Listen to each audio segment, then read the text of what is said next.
Sensational news: NATO and the EU challenge the Kremlin. The skies over Ukraine will become a deadly zone for the aggressor. A Baltic trap for the Kremlin. Russia's shadow fleet is under threat. And Iskandar's on the border. Moscow threatens NATO with war. The alliance is preparing a response. Humanity is on the verge of World War III.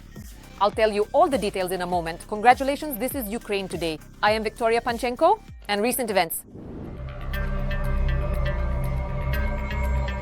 Polsha calls for the establishment of a no-fly zone over Ukraine. The Minister of Foreign Affairs of Poland, Radosław Sikorski, stated this against the backdrop of recent incidents involving Russian drones that entered the country's airspace.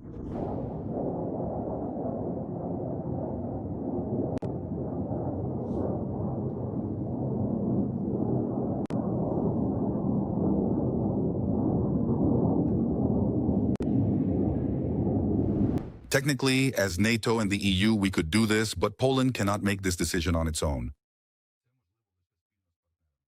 The protection of our population, particularly from debris, would be much more reliable if we could shoot down drones outside our territory. Sikorski also proposed coordinating actions against Russia's shadow fleet in the Baltic Sea. If even a single Russian vessel sinks, it will be an environmental disaster of unprecedented scale. Let me remind you that the alliance scrambled fighter jets on the night of September 10th when Russian Shahed violated Polish airspace. In the country, people openly say this is not a coincidence, but part of systematic actions by the Russian army. The Kremlin is testing the defenses of Poland and all of NATO, using drones as elements of hybrid warfare. More details about the aggressor's attacks on Poland in the following report. Oh God. This is the beginning of World War III. NATO countries have never experienced an attack like this before. Or is it just a provocation? Reactions to the attack by Russian drones on Polish territory on the night of September 10th differ drastically, but the fact remains. For the first time, the Russian Federation has openly attacked a country of the North Atlantic Alliance with strike drones. According to Polish Prime Minister Donald Tusk, a total of 19 Shahed-type drones entered their territory. Preliminarily, only 4 of them were successfully shot down. The others were likely suppressed by electronic warfare systems. At the same time, it is known that one of the drones managed to fly about 300 kilometers across Poland. However, the official report states that all targets were destroyed. And this was with the involvement of almost the entire eastern flank of NATO's aviation, including an airborne radar reconnaissance aircraft. The Polish side claims that they shot down all of them. At the same time, fuel tankers were deployed, for example, from NATO bases in Italy to refuel the fighter jets stationed in Polish airspace, which were indeed involved in repelling the drone attack. However, the flight did not go unnoticed for civilians either. The debris from the downed drone destroyed a residential building, and there were also reports of UAVs crashing right in the middle of the streets. In addition, thousands of people were unable to depart from Polish airports. The operations of 4 airports were suspended. That is, the main hub is Warsaw Chopin Airport, and also Warsaw Modlin was affected, as well as Rzeszów Jasionka, which is the closest airport to Ukraine, and Lublin. But even more shocking than the very fact of the attack on NATO is the reaction that followed from the alliance members and from Poland itself. So, in Ukraine, which essentially became the target of an attack by 24 strike drones, this raid was called a provocation, even referring to the very nature of the casualties. Most likely, we are dealing with a large-scale provocation, but at the same time, we are consulting with our allies. I am in constant contact with the NATO Secretary General. This is the first time that Russian drones have been shot down on NATO territory in Ukraine, and that is why all our allies are taking this situation very seriously. We have not recorded any casualties, but of course the search for the downed drones continues. The NATO leadership has also expressed deep concern.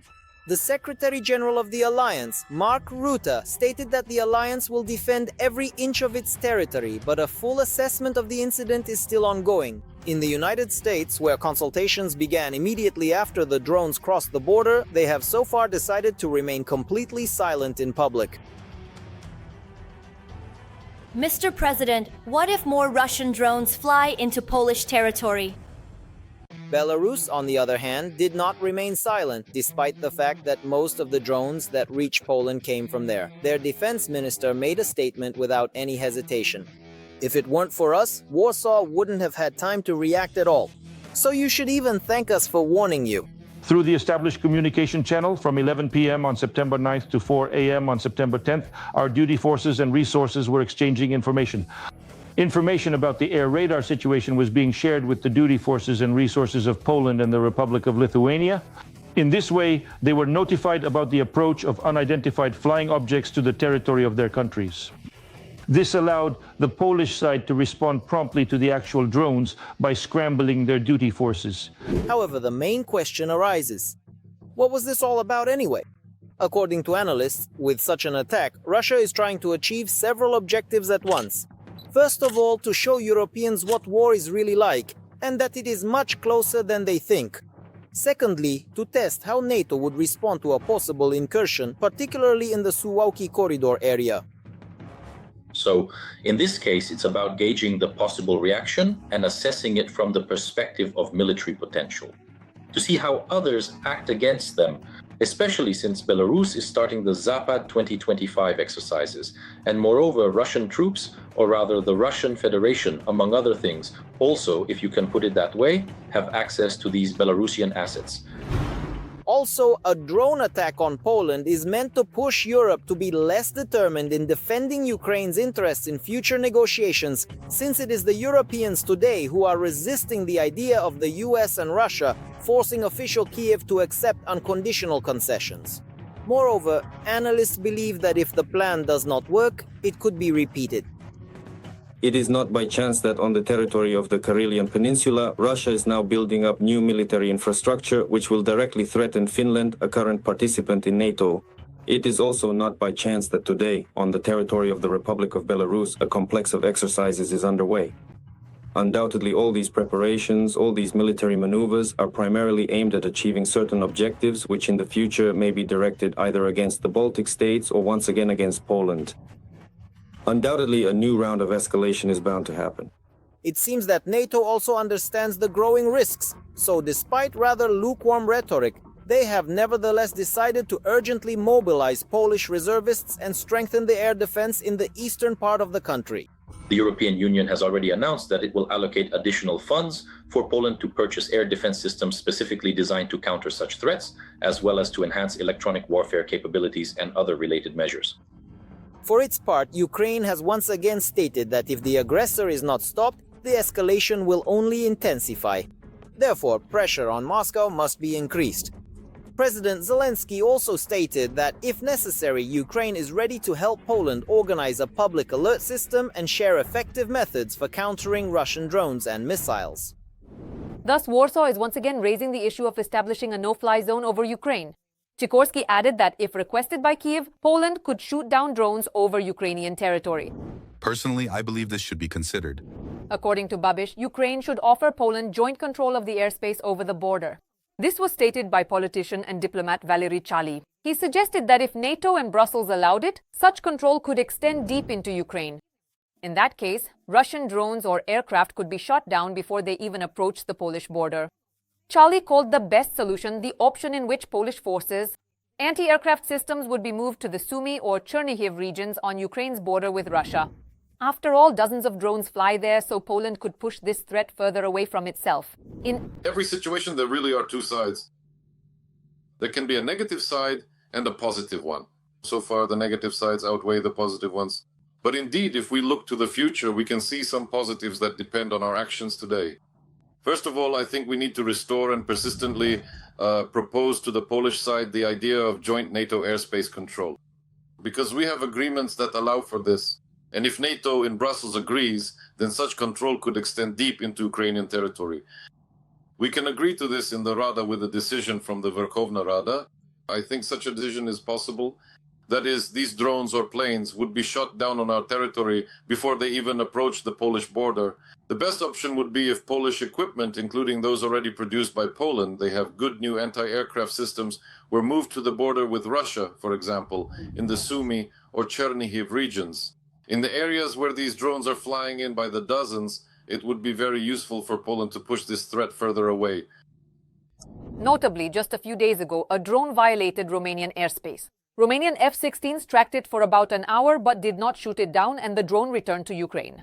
Ukrainian President Volodymyr Zelensky called the incident a deliberate escalation of the war by the Russian Federation. Later, Romanian officials also commented on the idea of establishing a drone-free zone over Ukraine. However, the country's president stated that Romania rather does not support the establishment of a drone-free zone over Ukraine, but this opinion may change. For now, probably not, but depending on how events unfold, we may reconsider. There are international customs regarding what it means to be in a conflict or not. And on this issue, according to some interpretations of the majority, doing so in a certain way means entering into the conflict. I would add that a group of Western military experts and representatives of civil society published an article titled Appeal in the French newspaper Le Monde, proposing to send NATO aircraft to the country. They believe that in the new reality, Europe can no longer rely on a strategy of passive defense, which consists of shooting down drones over its own territory. The signatories propose to focus their defense further upstream, to start intercepting Russian missiles and drones in Ukrainian airspace, thereby protecting Ukraine's critical infrastructure and civilian population. Every voice matters. Join our community, support independent journalism, and help us bring you the truth from Ukraine. Become a member of Ukraine Today. Join us now. Such actions seriously frightened Putin's henchmen. For example, the deputy chairman of the Security Council of the Russian Federation, Dmitry Medvedev, stated that if NATO establishes a no-fly zone over Ukraine, Russia will consider it a declaration of war. The implementation of the provocative idea by Kyiv and other idiots to create a no-fly zone over Ukraine and to grant NATO countries permission to shoot down our drones will mean only one thing: a war between NATO and Russia. In turn, the alliance is preparing to retaliate for the drones over Poland. However, for now, they are not disclosing how or when. Putin's army in the Barents Sea is practicing strikes against NATO, and just a few kilometers from the border with the North Atlantic Alliance is deploying launchers with Iskanders. What will come of this saber rattling? Find out next. The Russian drone attack on Poland and the Zapad 2025 military exercises in Belarus are a rehearsal for an assault on NATO's eastern flank. During the exercises in Belarus, the Russian Federation is practicing the capture of the Suwalki corridor, according to Bild. Yerekti does not hide his goals and objectives. In Kaliningrad, Russia is demonstratively deploying Iskander missiles in broad daylight and on a busy road. The Ministry of Defense of the aggressor country reports daily on successful training and combat, missile and bomb strikes using aviation and photos on the territory of the North Atlantic Alliance. The crews of MiG-31 aircraft equipped with the Kinzhal aviation complex conducted flights over the neutral waters of the Barents Sea as part of the Joint Strategic Exercise, West 2025. While carrying out the training combat mission, the crews practiced delivering a simulated airstrike on critically important enemy targets. In response, NATO is strengthening its military capabilities in countries neighboring Russia. According to Polish media reports, the previously announced Eastern Shield exercise by Mark Rutte has already begun. The Polish General Staff has published footage of a French A-400 transport plane landing in Minsk Mazowiecki. It delivered weapons for Rafale fighter jets, which, as it turns out, are already in Poland. As part of the mission, countries of Western and Northern Europe are strengthening the military technical capabilities of the nations most vulnerable to the Russian threat.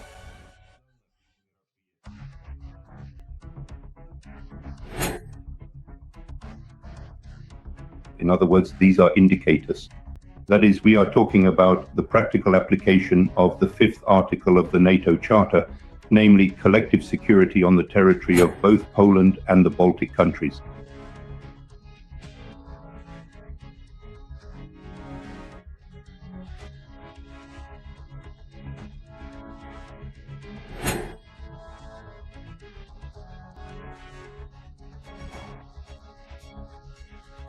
Strength. Of making them more resilient. The protection of the eastern sky is also being strengthened. France, Britain and Germany are deploying Rafale and Eurofighter jets, as well as additional air defense systems, to the territories of countries bordering Russia. Any inaction is a clear demonstration of profound weakness, which in turn encourages not only the Russian Federation, but also anyone else in the future to violate the critical boundaries of the international security architecture that were carefully established by the historic Yalta and Potsdam agreements, which the United States is now making a concerted effort to uphold.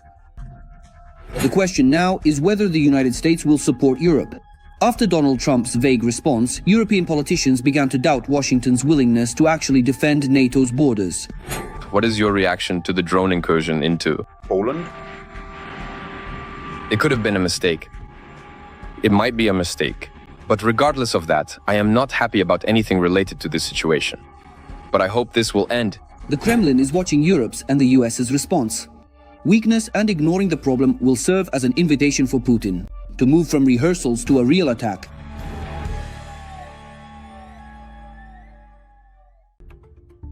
The Suwałki corridor is NATO's most vulnerable spot, and in the near future Putin may try to invade this Achilles' heel. This is reported by the British publication The Sun. We are observing an increase in Russian military presence in Kaliningrad and Belarus. We are seeing sudden military exercises and unusual troop movements. We are currently facing a significant hybrid war with tactics including GPS jamming, the deliberate sabotage of submarines, and the use of little green men who are stirring up considerable unrest among Russian-speaking minority populations. This concerns the so-called Suwałki corridor, about 100 kilometers long, which connects Poland and the Baltic states. Military analysts often describe it as the most dangerous zone in NATO. If Russia and Belarus seize this corridor, they will cut off Lithuania, Latvia and Estonia from their European NATO allies. Anything that resembles a large-scale display of military might on the border with Ukraine, similar to what happened right before the 2022 war, should be interpreted as a serious warning sign. The movement of fuel, vehicles, and other military assets could be an indication of a forthcoming invasion. The military exercises Zapad 2025, which will be jointly conducted by Russia and Belarus, are already scheduled from September 12th to 16th. And they will partly take place near the borders with Poland and Lithuania. We must take exercises near the borders of NATO and the EU seriously. Both neighboring countries and NATO itself are treating them with the utmost seriousness. Lithuania and our allies are prepared, united, and closely monitoring developments, ready to respond if necessary. Military experts are urging close monitoring of these exercises, and NATO countries bordering Russia are conducting their own military drills during the same period. 10 Northern European NATO countries are participating in the Teresis 25 exercises. Lithuania is holding its own national defense exercise Thunderstrike. Poland is conducting its own Iron Defender 25 exercises, joined by 30,000 service members. We need to set challenging tasks for our military and force them to think outside the box, not just reach the location, train, and set up camp. We need real tests. Russia knows that if we are fully armed and ready for battle, they will definitely lose. So we won't be given the easiest conditions. We will have to operate under pressure. The Suwałki corridor is the only land route for NATO forces to Lithuania, Latvia, and Estonia. It is considered the Achilles heel of the alliance due to its limited military potential compared to other NATO members. The Kaliningrad region and the Suwałki corridor are considered potentially dangerous zones, because it is through these areas that Russia could try to block the Baltic countries, on one side from the sea and on the other by land. Perhaps the Zapad 2025 exercises. Moscow uses them to test NATO's reaction to provocations. Moscow is ramping up the mobilization of the Russian population and economy. This confirms that the aggressor, Ukraine, is preparing for a possible war with NATO, and the Suwałki corridor is the most likely place for the confrontation to begin.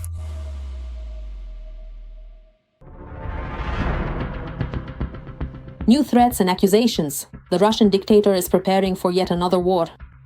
Russia has always achieved its desired results and has always, without fail, emerged victorious from all of the toughest situations imaginable.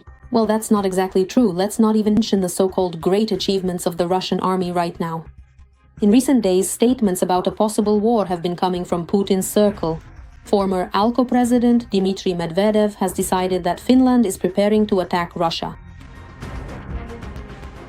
After joining NATO under the guise of defensive measures, Helsinki is pursuing a confrontational course, preparing for war with Russia. It seems they are preparing a springboard for an attack on us to date. Moreover, according to him, Russia supposedly deserves reparations from Finland for World War II by law, claiming that at the time they paid too little thanks to Russia's goodwill. More nonsense from the Kremlin alcoholic Medvedev, who loves to reinterpret history just as Russia in general likes to rewrite it. If we talk specifically about any reparations, there were multiple consultations between Soviet Russia and Finland after World War II, during which the term Finlandization actually emerged. In this context, the Soviet Union did not demand any territorial concessions or reparations from Finland, and in return received assurances that Finland would not join NATO. But obviously the situation has changed over time. Following the alcoholic Medvedev, the head of the State Duma Defense Committee, Andrei Kartapolov, also made aggressive statements. According to him, Helsinki's actions are allegedly extremely irresponsible, and the Ukrainian leadership is turning Finland into a hotbed of fascism. Finland is pursuing an extremely reckless policy in its leadership. And as a matter of fact, it is unfortunately becoming, largely due to the situation involving Ukraine, a genuine and concerning hotbed for fascism. I feel truly sorry for the Finnish people who have historically endured a great deal of hardship, and they most certainly do not deserve this unfortunate fate or the difficult situation they find themselves confronting today. And Kartapolov also stated, or rather threatened, that Russia is ready to defend itself at any moment and has everything necessary for that. Medvedev has also spoken about this before. We cannot ignore the important fact that Finland is currently a full member of the North Atlantic Treaty Organization. This development consequently predetermines that there will be substantial changes in our military approaches to our border security arrangements and in how we plan on countering any possible unfriendly acts that may arise.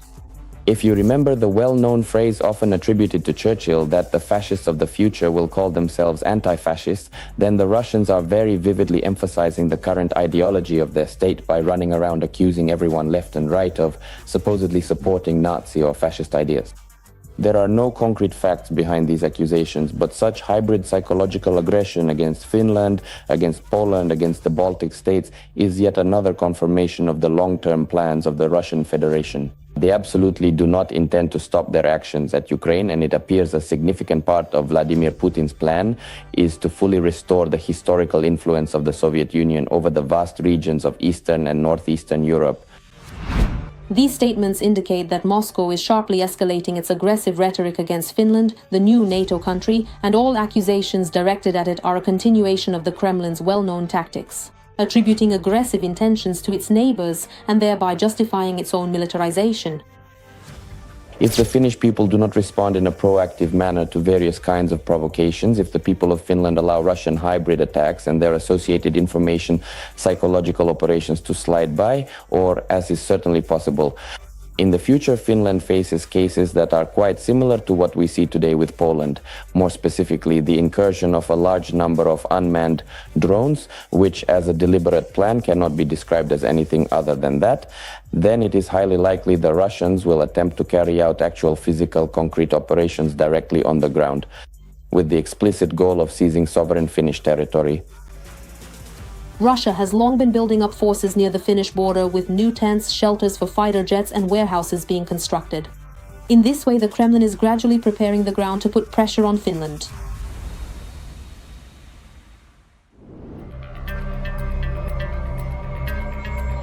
And what do you think about establishing a no-fly zone over Ukraine? And which of our Western partners could join this initiative? We look forward to your comments. Stay tuned for more updates and don't forget to hit the like button under the video. Wishing you peaceful skies above.